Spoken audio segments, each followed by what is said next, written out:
It is a sad day in Rangers land, but we are back for another episode of Up in the Blue Seats, your Rangers podcast from the New York Post. We talked about wearing black for the Blueshirts funeral episode today, and here we are. As always, I'm your host, Mollie Walker, and I'm joined by Hockey Hall of Famer Larry Brooks and former Ranger Brian Boyle. The Rangers have lost 3 in a row, a disastrous loss to the Devils in Newark, 5-1. A 5-1 loss to the Lightning, too. An 8-5 loss to the Flyers at the Garden.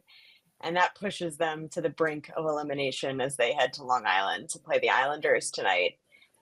I think Mika Zibanejad summed it up well last night. He said, "We haven't really helped ourselves, let's be honest.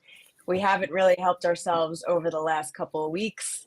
We've been getting some chances, and I felt a couple of weeks ago like it was in our hands still to take care of the games that we had, but we weren't able to do that, and that's why we're in this position. We're not in this position solely because of tonight.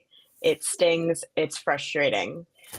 They have not helped themselves at all since they got back into the wild card race, and now it's looking like the Rangers are going to be playing some meaningless games in April. Brian, just what was your assessment of their play the last few games, especially getting outscored 9-1 against the Devils and Lightning combined, and the fact that they haven't scored a single goal and they won't score a single goal in Newark this season? Yeah, that's not like a world-beating Devils team. They're a good team, but the Rangers were supposed to be a good team, and they had issues from Jump Street months ago, and they never resolved them. And he thought it might have been personnel. I think if you're Drury, you try to make significant changes that would change the room dynamic and on the ice dynamic. Didn't work, and it looks like a confused team. It's a chaotic defensive team, and it has been all year long. You had an X factor in net. You try to, I think you try to build out in front of him and try to win low-scoring games when you have that. It's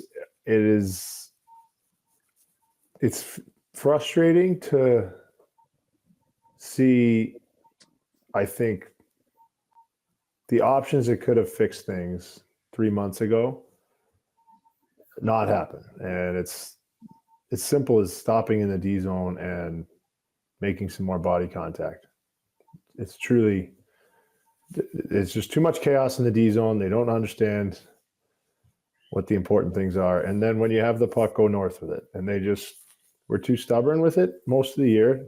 Some of their players play that way and have had success that way and have been very good that way. And that's okay for 1 or 2 guys to do it. But it was just one thing after another. It was fits and starts and never a chance for them to grab momentum or remember who they once were. Larry, I actually asked Trocheck from his perspective how the Rangers got to this point, prefacing it by saying that I understand it's a broad question and a loaded one. And he agreed, saying it was a loaded question and one that we could probably talk about for hours. But Larry, how do you see how the Rangers got to this point this season?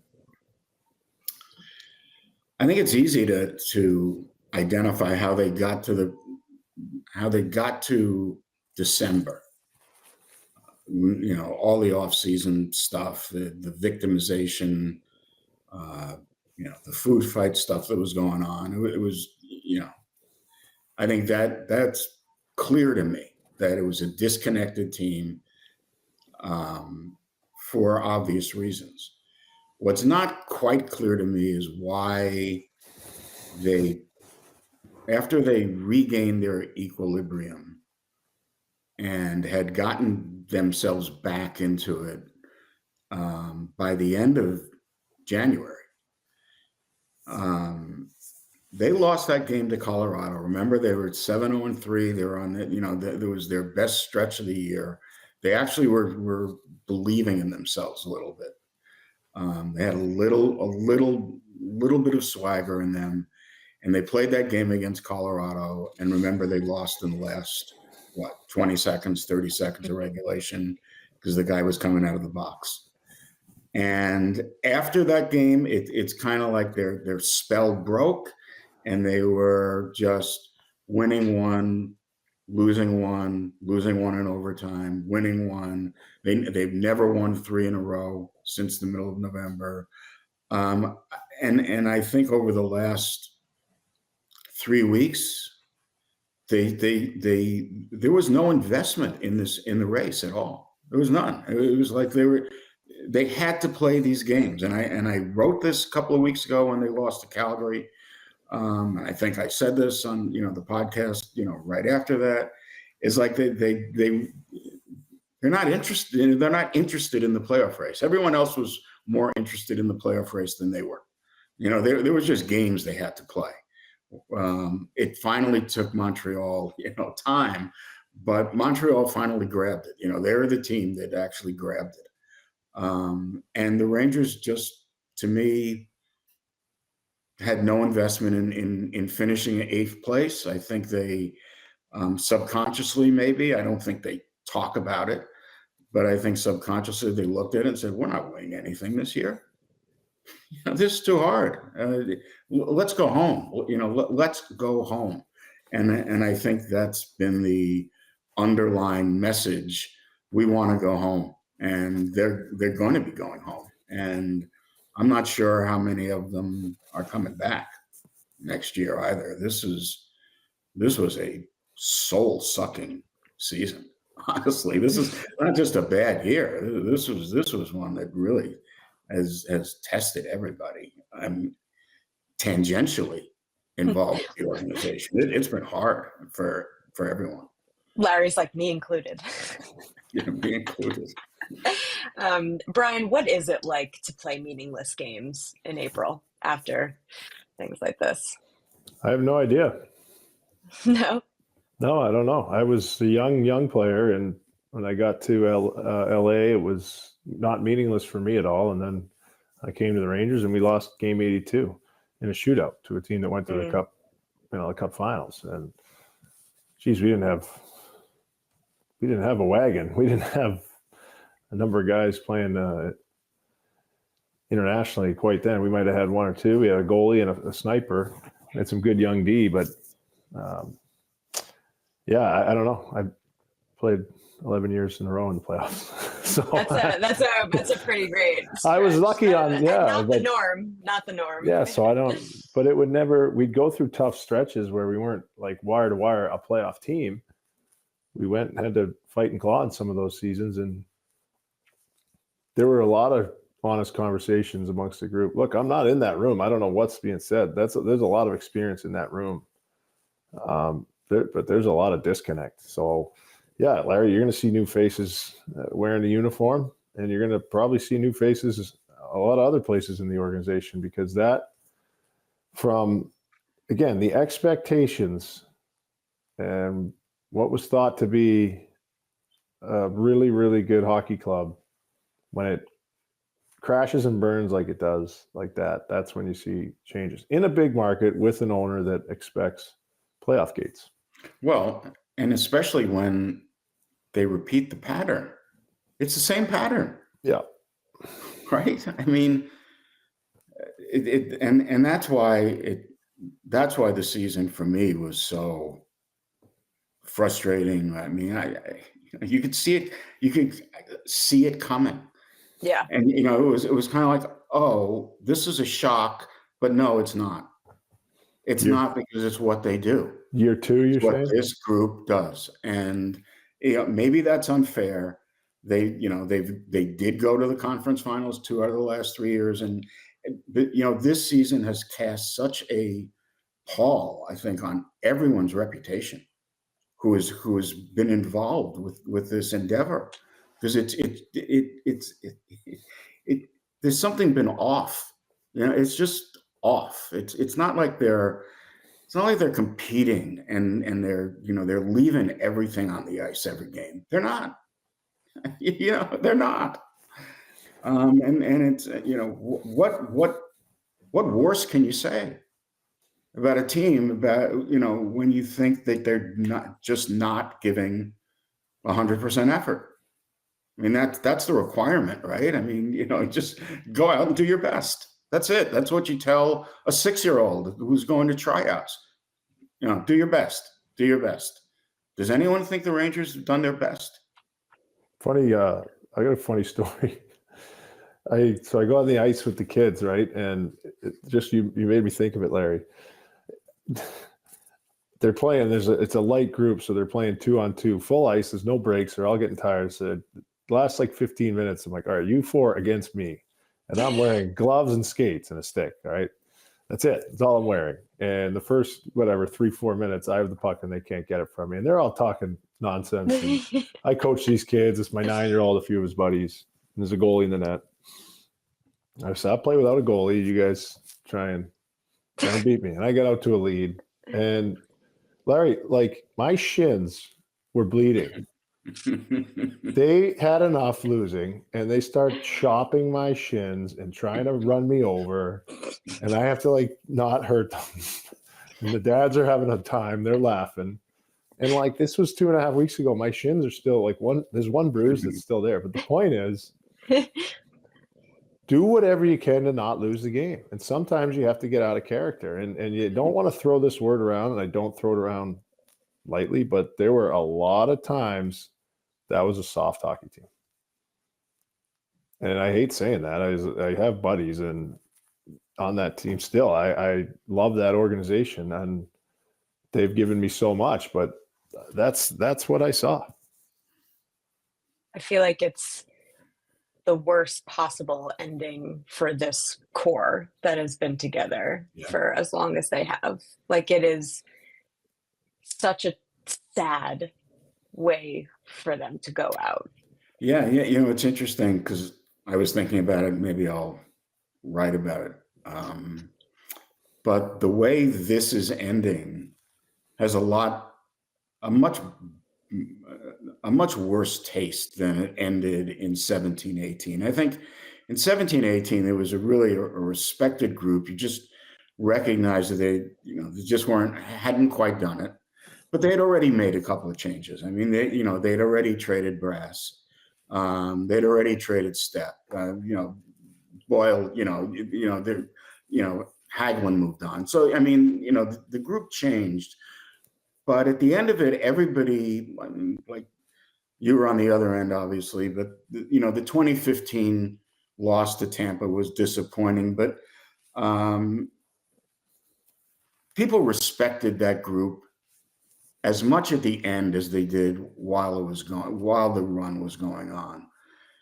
This group has done harm to itself. Just, it doesn't really matter maybe, but in terms of legacy, reputation, there's a lot of repair work to be done, and a couple of these guys aren't going to be back, and maybe with time, time will heal, and we'll look back and say, well, they went to the conference finals.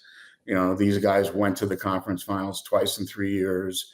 Even going back further, they were part of successful teams, and I'm talking about Kreider, specifically at this point. But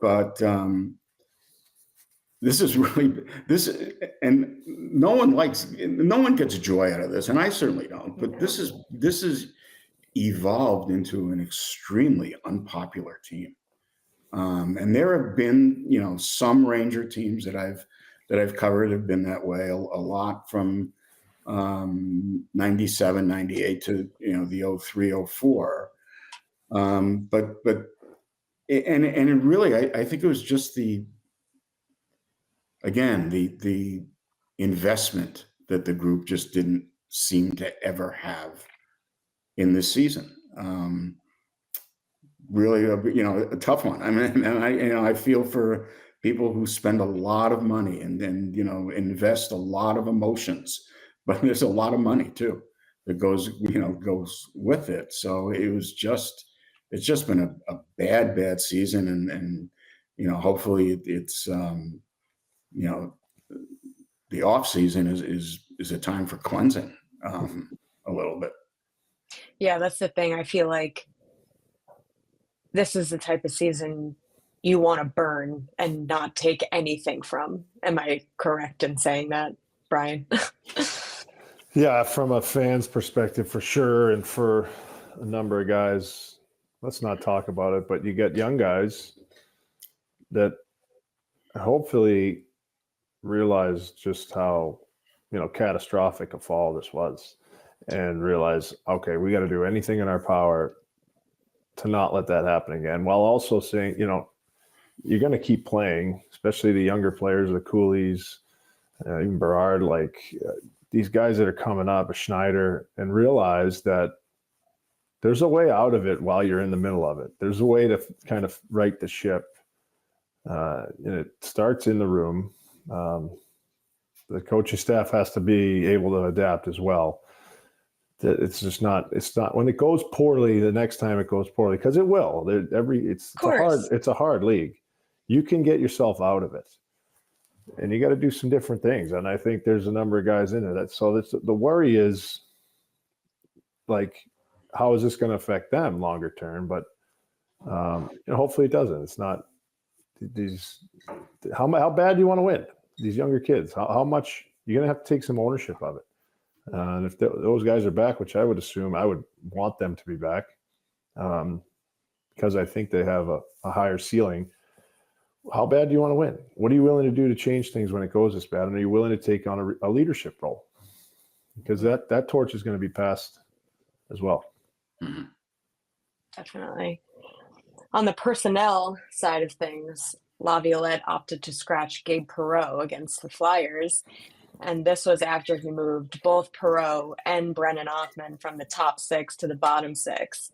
When we asked him about it, he said he just kind of wanted to get Berard back in for Perreault, and that there's benefits to, watching and taking a step back.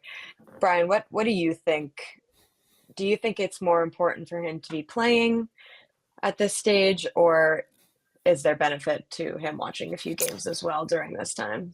Probably unpopular opinion, but I think there's a benefit to sitting out and not having every single thing handed to you. Not saying that Gabe Perreault hasn't worked hard, and not saying that he doesn't deserve what he's gotten so far in his career. I've watched a lot of Gabe Perreault, and I really, really like his game.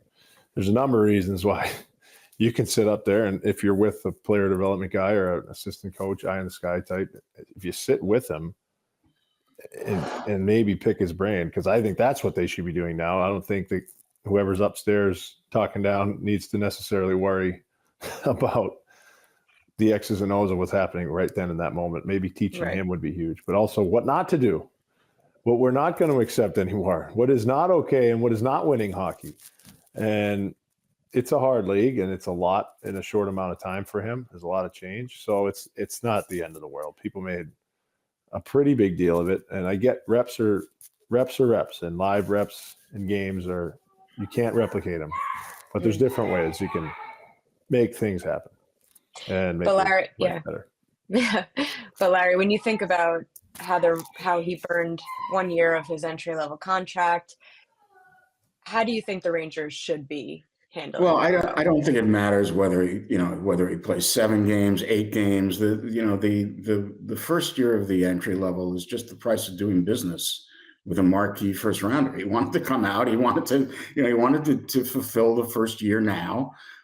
He had some leverage. I mean, players have some leverage, and the Rangers, why would they start, hardballing this guy because they're going to be worried about an arbitration award in 5 years? I mean, stop. The first year of the contract is gone. So I don't think it matters if he plays 1 game or 8 games. I would kind of defer to Brian's expertise here that it's not a big deal that he sat out a game, and it could be beneficial for him to watch after he's gone in a couple and take a view from the top. But everything the Rangers do, anything that the Rangers do with a young player is going to be blown, is going to be magnified. It's going to be blown up. This is, Gabe Perreault being scratched is now emblematic of why Hugh Jessamine, Hugh Jessamine, was not an all-star. I mean, like everything the Rangers do with their young players is wrong. Everything they do. If they played Perreault on the first line, it would be wrong. because he wouldn't be able to handle the matchups. I mean, so I honestly don't think it was a big deal. I don't know. I don't know. Everything, every piece of minutia is blown up into something that's, supposed to represent a larger issue when it probably doesn't. So I'm not, Gabe Perrault plays. I assume he'll play the rest of the games. Yeah. Does it matter? What matters Also, is how. What matters is how the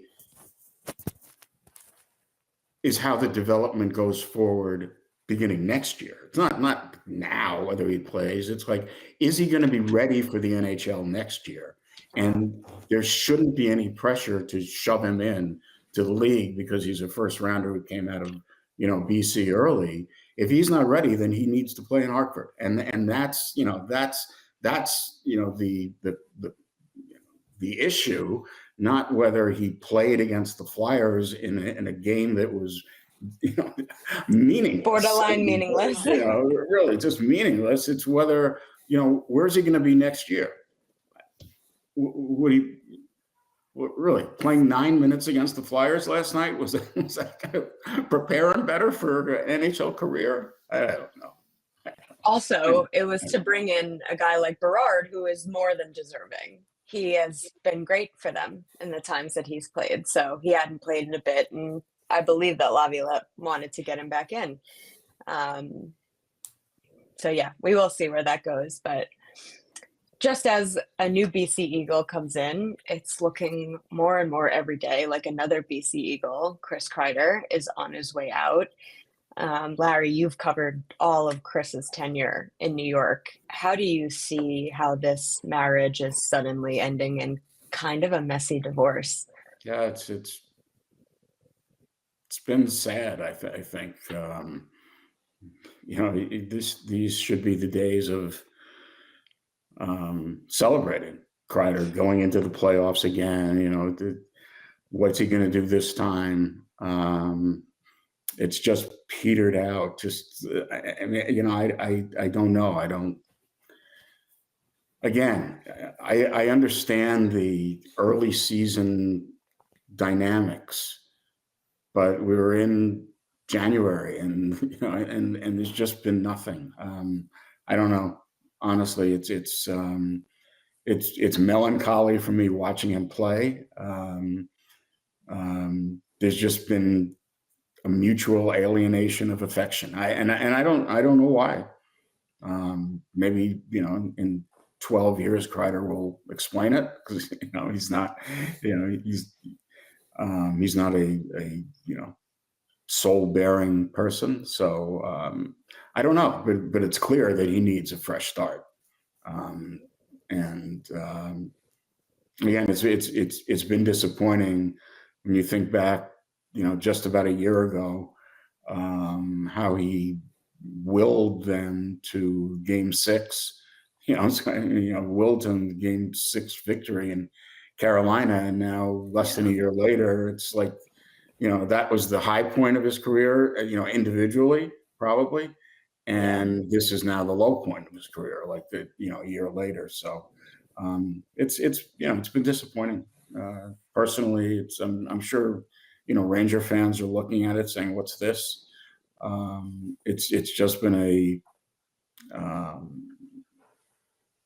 slow ride to the end.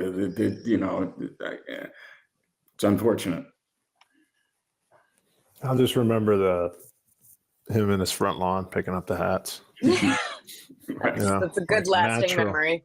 A natural hat trick. I don't know what's going to happen, and I don't, try to bug guys during the season, so I don't know the ins and outs, and I'm not in there like you guys. But yeah, it's he's proud. I still think he has game left. I don't know what happened in there. I think he definitely does. I just don't think his heart's in it anymore. Yeah, it's a hard league, and if things aren't going a certain way, it's even harder. So the man did a lot in that town. If that is the end, then man, he was a great Ranger for a very, very long time. Yeah, it's really sad that if this is the way that he's going out, that this is the end to what has otherwise been a great tenure in New York. Alrighty, I think that's a good place to stop. Give us a thumbs up down below. You're a great tenure in New York. Thank you. You guys want to talk about any animals that died that you had growing up in childhood, or seriously? Yeah. I mean, it's the fitting vibe right now. Yeah. Couldn't be any more morbid than this. Alrighty, but anyway, give us a thumbs up down below. Let us know what you thought about the Rangers season as a whole. Where do you think they go from here? What do you think that they need to do to make sure that this never, ever happens ever again? Thanks so much for listening, and we'll chat again next week.